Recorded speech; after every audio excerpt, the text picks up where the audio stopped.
Welcome to the AZ Political Podcast. I'm Jim Sharpe, and our headlines this week: U.S. Democratic Senator Mark Kelly, in an exclusive interview on Arizona's Morning News, told me that he agrees with having a strict border policy, but he doesn't believe in mass deportations for people who aren't criminals.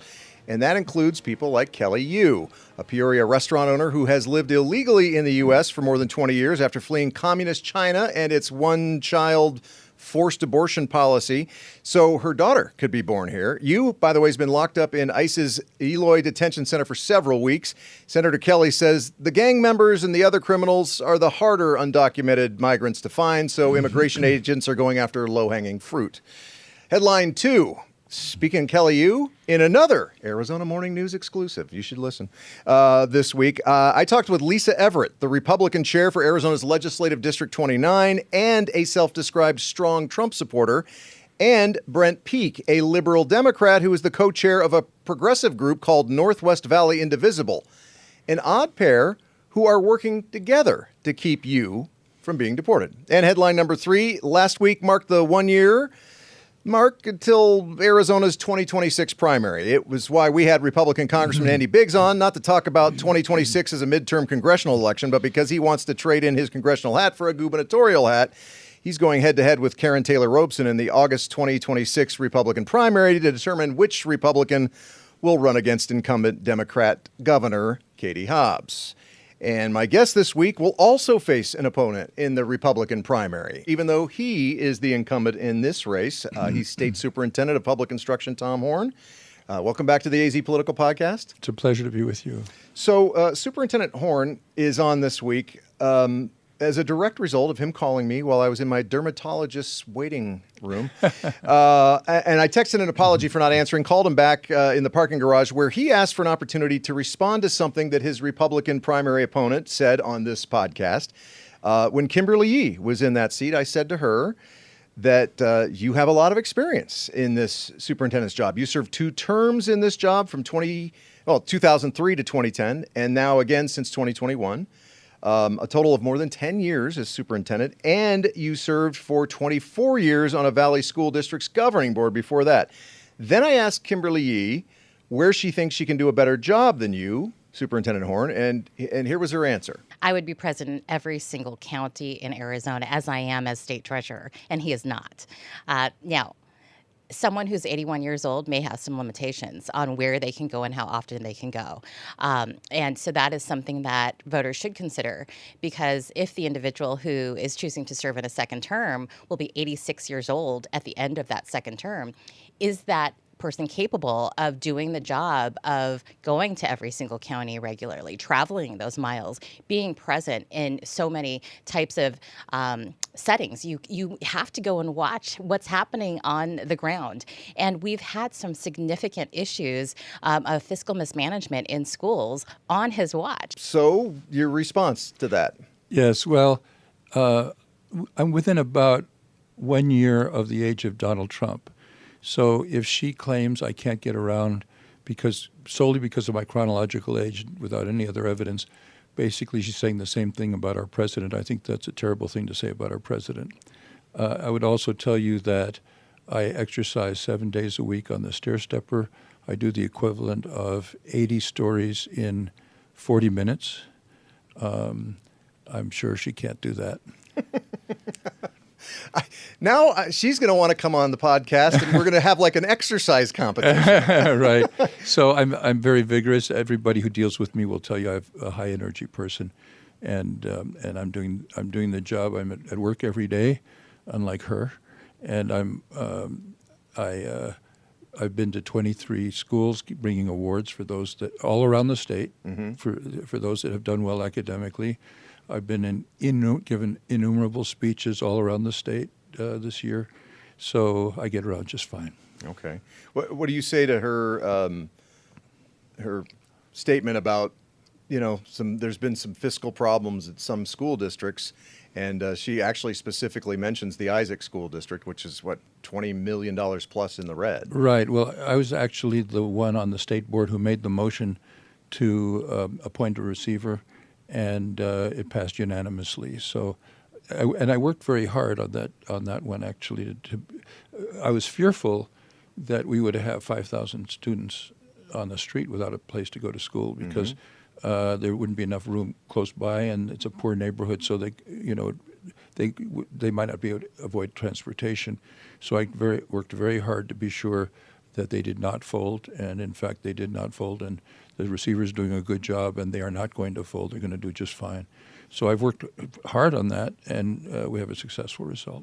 So I know it's not necessarily your job, but do you feel like this stuff slipped by, or was it more a matter of that school board just was trying to keep it on the hush-hush, that they were in that much fiscal trouble? Yeah, well, the county treasurer is the one who advanced the money that at one point they could not pay. Now they can. And he said they did hide it. They switched money between different accounts so that they could hide from him what was going on. Let's talk about a study that just came out, and it's not the first study to say that Arizona schools are not doing that great. But according to a study by Wallet Hub, Arizona's education system is ranked 48th out of the 50 states and the District of Columbia. We're tied for 47th for the worst dropout rate. We are dead last in the category of student-to-teacher ratio, and we're 49th for per pupil spending. I realize these are long-term problems, which you have limited control over. But what are we doing wrong, and what should we be doing differently to right our educational ship? Well, there was another study that I showed that out of 50 states and the District of Columbia, we were number 51 in what we spend per pupil. So every time I give a state of education speech at the legislature, I say we've got to get more resources for education. We can do it out of the land trust, which has plenty of money. We don't have to raise taxes to do it. And particularly, we've got to raise our teacher salaries because right now we are losing more teachers than are coming into the profession. So I said to the legislature, if we don't take strong action and the trend continues, we could end up with 0 teachers. You can imagine how the public would react to that. Mm-hmm. So I fight very hard, and I'm hoping next year they have to deal with Prop 123, which takes its money from the land trust. I feel confident there will be money to increase our teacher salaries, which they desperately need. The other thing we need to do to support our teachers is we've got to persuade administrators to support our teachers on discipline, because the number 2 reason teachers give us on surveys, which we survey when they leave the profession, is lack of support from administrators on discipline, so it becomes anarchic. I had a teacher write to me who was at Phoenix Union High School District that she told a girl to do her work. She agrees with my philosophy that every instructional minute is precious, and the girl said, F you, but she didn't use the letters, she used the words. Right. So she calls the administration and they say, document your social emotional learning and document your restorative justice. Neither one of those creates any disincentive for misbehavior. Kids need boundaries psychologically, but if one kid gets away with it, then the others start to get away with it, and it becomes impossible to teach. I got another letter from another teacher who said that she can name 40 teachers who have left the profession because they didn't get support from their administrators on discipline. We've 2 years in a row introduced a bill at the legislature to give them those incentives. The teachers' union, to my surprise, did not support it. They were opposed to it. Yeah. But I'm going to keep at it, and I'm hoping we'll get that, because in order to keep our teachers and attract more highly qualified teachers, we need to increase their salaries, and we need to support them on discipline so they've got disciplined classrooms. One thing where we did succeed was to eliminate kids looking at their cell phones in class. You can imagine how frustrating. Imagine trying to teach a class where kids are scrolling on their cell phones. Mm-hmm. My first year in this term, we got a bill passed the legislature to prohibit that. The governor vetoed it. So every time I was on radio or TV, I said, please write to the governor and ask her not to veto it the next time. Second year, we did pass it, and she signed it this time. Right. And now I'm getting letters from teachers saying what a pleasure it is that the kids can't scroll on their cell phones. They pay attention much better. Yeah. No, and I being a father of now a 7th grader, oh my gosh, I have so many fun moments in my life over the next few months. She has a phone. It's never connected to the internet. And we insist that she never pulls it out at school unless, she has to call. And now the school insists that she actually has to go to the office if she's going to use her phone. And that would be for emergency reasons only. Right. Well, that's the way it always used to be. If a parent needed to reach a student or the student needed to reach a parent, they go to the office and they call from there. Right. Yeah. What can we do, though? And is the Republican Party the problem here in getting proper funding for schools and for teacher salaries? My wife's been in the profession now for 20 years, and she makes a decent living at 20 years in, but she also knows, some teachers where they're in districts, they're trying to hire new teachers, and they give these incentives, and these brand new teachers are making more than long-term experienced teachers. It's not the Republican Party, I'm proud to tell you, because 2 years ago, Matt Gress, who is my representative, as it happens, is chair of the Education Committee. 2 years ago, we had a good surplus. His bill would have given every teacher a $10,000 raise. Yeah, that's one of the things he ran on. That's right. Mm-hmm. And believe it or not, the teachers union opposed it. So it didn't pass. So instead of doing that, they gave every legislator $20 million to do as they wished. And they didn't all some of them made good decisions, but they didn't all make good decisions.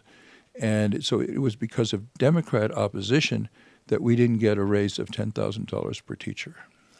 But that would have made us, by the way. Republicans have the majority in the legislature. Yeah, and the governor has a veto. Yeah.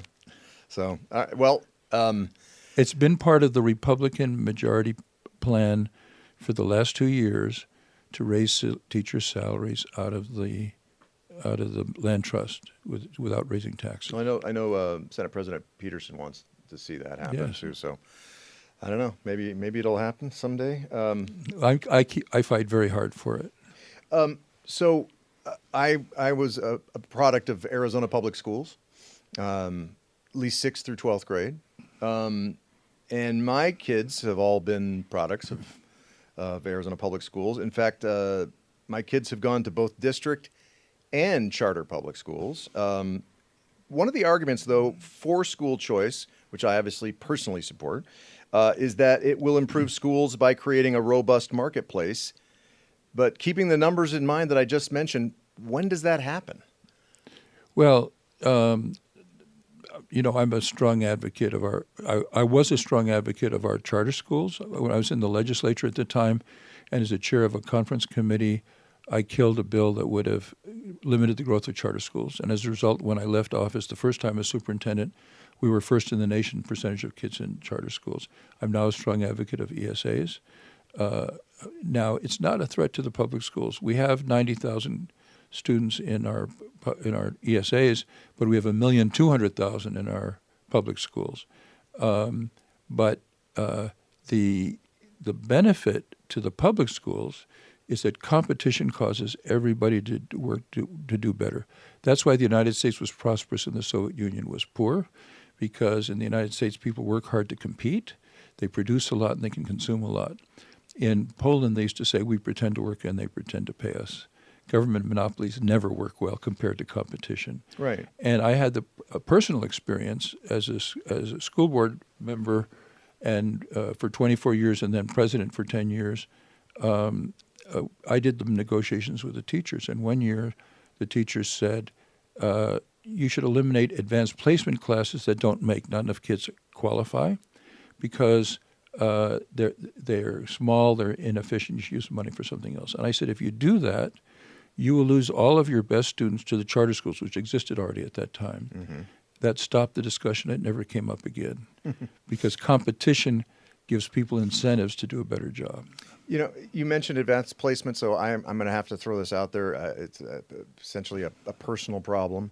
But I have one daughter. My 10-year-old is in a self-contained gifted classroom, which is the kind of classroom that my wife taught in. She was Arizona's Gifted Teacher of the Year a number of years ago. Congratulations. She's Well, it was obviously from good influence from her spouse. of course, yeah, the one who didn't graduate college, as opposed to the one who has a master's degree, right? So, but my 10-year-old. My 12-year-old, who's now in 7th grade, she qualified for advanced placement math. Mm-hmm. There was never a teacher for that class. So they brought in a guy. It's no fault of the district. It's no fault of the state of Arizona even, except that maybe we just don't fund our teachers well enough. He was a wonderful, very bright young man. He was an engineer. He had an engineering degree, didn't have an education degree.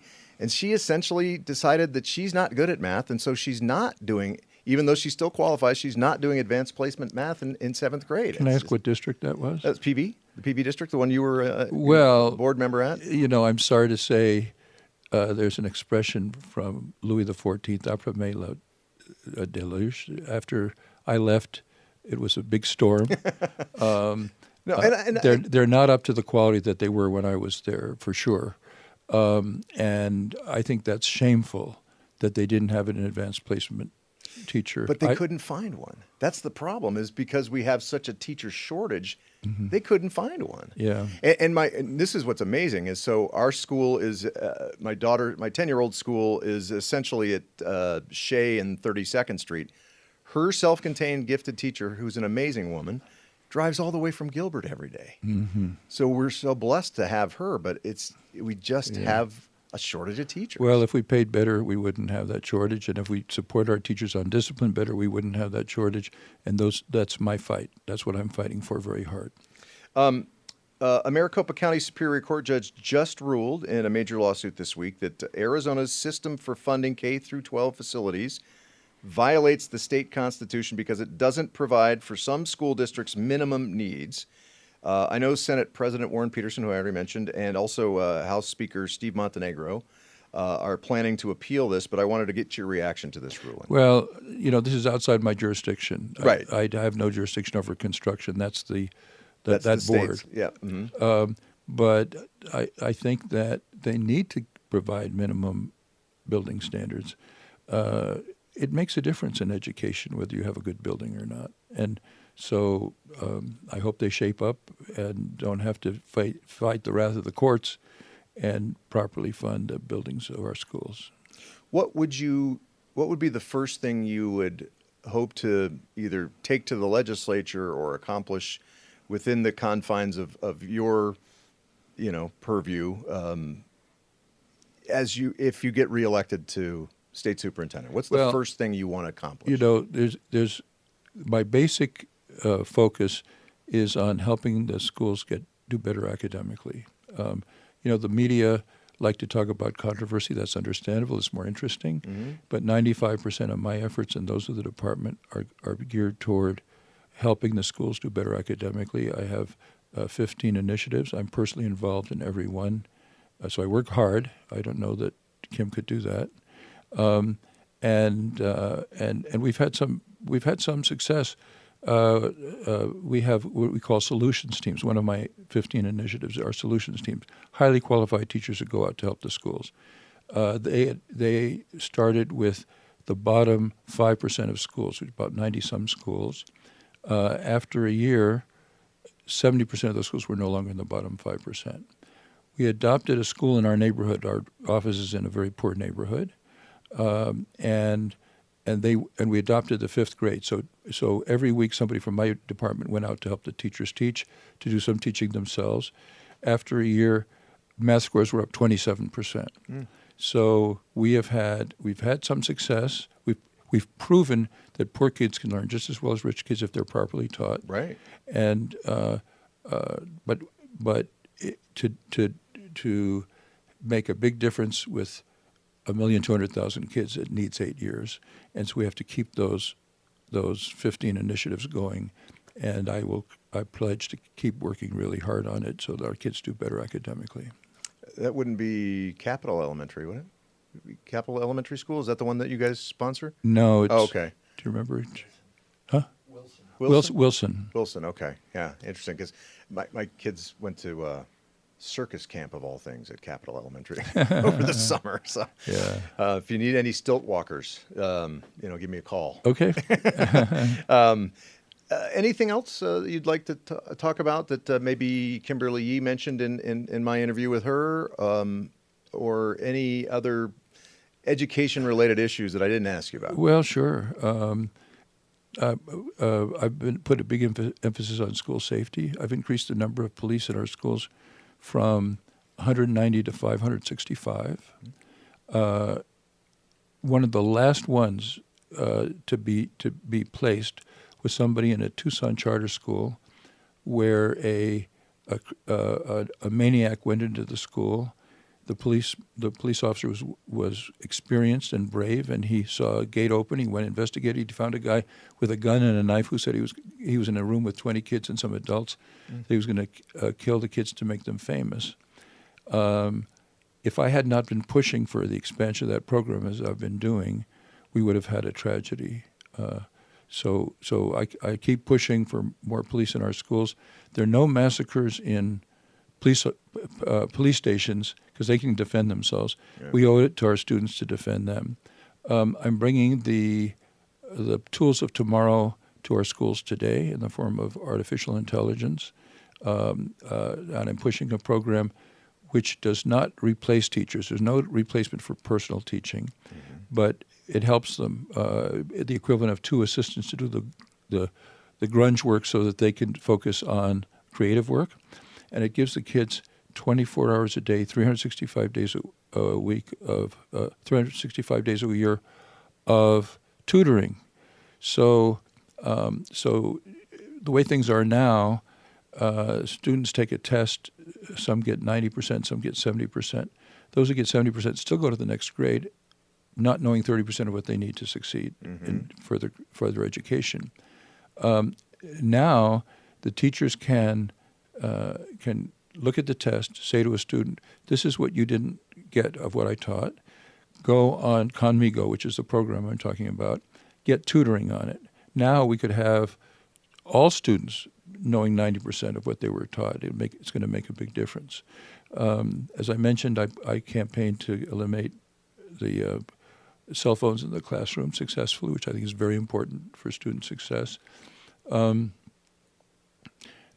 You have another question to ask me? I can. No, you could probably go on for a while. Yeah, I can. I'm doing a lot. I'm doing a lot. Yeah. And I think I'm doing a heck of a lot more than Kim is doing. So, all right. But you're not throwing down a gauntlet for an exercise contest here on the AZ Political Podcast. If she wants to, I'd love it, but I don't think that would be gentlemanly of me to do that. Okay, fair enough. I try to talk about issues and not make personal attacks of the one she made against me, because I was a lawyer for many years, and the person who taught me, my mentor, was the best trial lawyer of his generation in Phoenix. He taught me to be a gentleman 100% of the time, because you want to put on your evidence to win your case, but judges and juries like gentlemen better. And so you're more likely to win your cases. And I think the same is true of the voters. So I'm not going to make the kind of personal attack on her that she made on me. I'm only going to criticize her on issues. Okay. Well, I still would think the exercise contest would get a lot of views, though. All right. Thank you very much, Superintendent Tom Horne. Appreciate your time. My pleasure. And thank you for watching the AZ Political Podcast. I'm Jim Sharpe, and we'll see you soon. Thanks for watching the AZ Political Podcast with Jim Sharpe. Click the box to watch more from KTAR News and tap the button in the middle to subscribe.